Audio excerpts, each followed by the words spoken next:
Hey there, it's Susan Pierce Thompson, and welcome to the weekly vlog. Oh my gosh, I've had a heck of a week. Like, just, one of those weeks. Woo! There are no words for this week. And I had a day in there. I don't even remember now which day it was because it's been such a week, whether it was yesterday or the day before or the day before that, where I woke up to like text messages coming into my phone, and I saw them at like 5:40 something a.m. and I was just swirling from then on. And I've been collapsing into bed past midnight. I usually like to be kind of going to sleep more like 9 p.m. So as I started to settle again, I was thinking about the things that I do to take care of myself, right? Meditate, make phone calls to beloved people, weigh and measure my food, and eat my amazing meals. Now, I have to say, gratefully speaking, my food has been so immaculate, just dialed in, just so. But I've got team members visiting, and we were all going to go out to dinner tonight, actually. It was tonight. And on second thought, it was like, why don't I weigh and measure my food at home? So instead, I'm having everyone over to my house, and we're just gonna, I'm gonna cook a bunch of salmon. I cook salmon really, really well, so I'll cook some salmon on the stove, and I'll steam a massive pot of broccoli, and David will grill burgers on the stove, on the grill, and some tofu, and I'll put out a salad bar. We'll cook a pot of rice. Yum. Okay. But I was thinking about the other things. The food's been good. But what about the other things? The meditation, the phone calls. What else? The prayer. Oh, the prayer's been better, actually. I find that when life gets super lifey, often it's just my way. I just turn to my source, and I fill up deeper. I drink from that well copiously because I just know I need it so much. But I was thinking about my meditation, and there was a day, I usually meditate for 30 minutes, and there was a day that I meditated for 25 minutes because I had to talk to David quickly about all these text messages that came in before he had to golf and blah, blah, blah. So I meditated for 25 minutes because that's the slice I had to meditate. And I was thinking about the difference between, like, does it matter? Does it matter 25 minutes, 30 minutes? My practice, and it is a practice for me, is 30 minutes every day in the morning, locked in, pretty much first thing. That's what I do, is I meditate. And the answer that I came to is it does actually matter. It does actually matter. And the difference, and I didn't come up with this came out on one of my phone calls that I made just sort of thinking about this issue. The difference is one of sanctity. And what I mean by that is, there is absolutely a way of looking at it that says it doesn't matter. 25 minutes, 30 minutes, get what you can. 4 ounces, 4.1 ounces, it's not going to make a caloric difference in your life. I told you recently that I went back to day one, and, eating sloppily with quantities in restaurants or really eyeballing them honestly and, being really clean about that. Why does it matter? Why does it matter? Well, I'll tell you, eating sloppily in restaurants kept my weight up by a good, few pounds more than I wished it would be. And also started to escalate and started to feel crazier and crazier in my head. So it started to take away my peace, and that matters.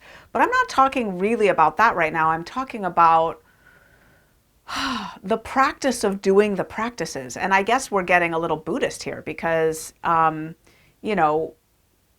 does it, or really any religion, because if you look at what religions have in common all around the world, there's 2 things. Do you know what religions have in common? Prayer and fasting. That's what religions have in common, prayer and fasting. And maybe I'm off on that a little bit because I don't know in Buddhism if there's prayer. But anyway, In general, the global world religions have those things in common. And look at the practice of fasting, right? Does it matter if you fast for 40 days or 39 days? Does it matter if, it's Ramadan and you eat, your last bite of food, 45 seconds after it starts to look light on the horizon and you haven't quite finished your morning, pre-dawn meal before the sun looks like it's starting to come up? Does it matter, right? And the reason it matters is because of this issue of sanctity, which means that the things that are important stay holy. They have a space reserved for them. They've been carved out of our lives. And I think what I'm speaking to here is not really an addiction thing, but it's the busy modern life thing, where whatever your compass is, whatever your true north is, whatever guides you in life, and for me it's this path: no sugar, no flour, eating only meals, and being honest and bounding my quantities, weighing and measuring honestly with a digital food scale when I'm at home, and eyeballing my quantities honestly if I'm not using a digital food scale for whatever reason, if I'm out. That is my true north. That is my path. That may sound trite, and of course there's more to it than that. It's a practice of meditation. It's getting on my knees in the morning and, asking the God of my understanding, my higher power, for guidance and direction that day. Reading a spirit. These are all the things that I teach people, right?